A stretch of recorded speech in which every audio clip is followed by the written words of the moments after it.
தமிழ் சினிமாவில் என்னைக்குமே ஒரு வழக்கம் இருக்குது. அது என்ன அப்படின்னா, ஒரு படம் ஹிட் அடிச்சிருச்சுன்னு வச்சுங்களேன், அதே மாதிரி படத்தை எடுங்க தம்பி அப்படின்னு ப்ரொடியூசரும் சரி இயக்குனரும் சரி டக்குன்னு மாறிடுவாங்க. ஆரம்பத்தில் பார்த்தீங்க அப்படின்னா பருத்தி வீரன் படம் ஹிட் அடித்த உடனே எல்லாரும் கேமராவை தூக்கிட்டு மதுரை பக்கம் போயிட்டாங்க. ஒரு புழுதி படிந்த கிராமம், அழுகு வேட்டியோட ஹீரோ, நிறைய தாடி, ஹீரோயின் பார்த்தீங்க அப்படின்னா தாவணியை போட்டுக்கிட்டு ஐயோ அப்படின்னு சுற்றி வரணும் அப்படின்ட்டாங்க. அதுக்கப்புறமா எந்த பக்கம் பார்த்தாலும் வேட்டியை மடிச்சு கட்டிக்கிட்டு 4 அருவாளோட ஒருத்தர் அப்படின்னு பார்க்குற மாதிரியே போஸ்ட் இருந்துச்சு.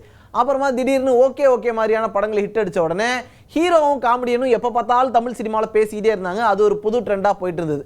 அப்படியே போயிட்டு இருந்த ட்ரெண்டில் திடீர்னு வந்தது தான் பேய் படம். இப்படி பேய் அப்படி பேய், அதுக்குள்ளே பேய் இதுக்குள்ளே பேய், இதுதான் பேய் அதுதான் பேய் அப்படின்ட்டு அவ்வளோ பேய் படம் எடுத்திருக்காங்க.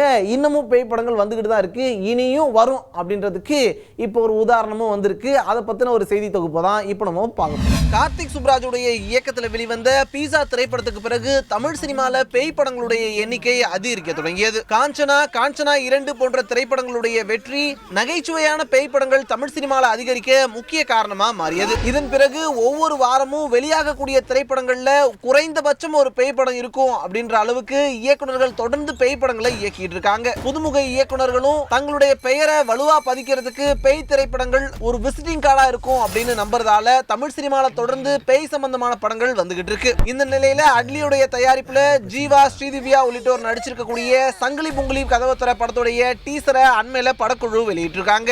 இந்த திரைப்படமும் பேய் சம்பந்தப்படுத்திய திகில் திரைப்படம் தான் அப்படின்றத இந்த டீசரே விளக்கி இருக்கு. இதன் மூலமா தமிழ் சினிமால இன்னும் பல மாதங்களுக்கு பேய் சீசன் ஓயாது அப்படின்றது தெரிய வந்திருக்கு.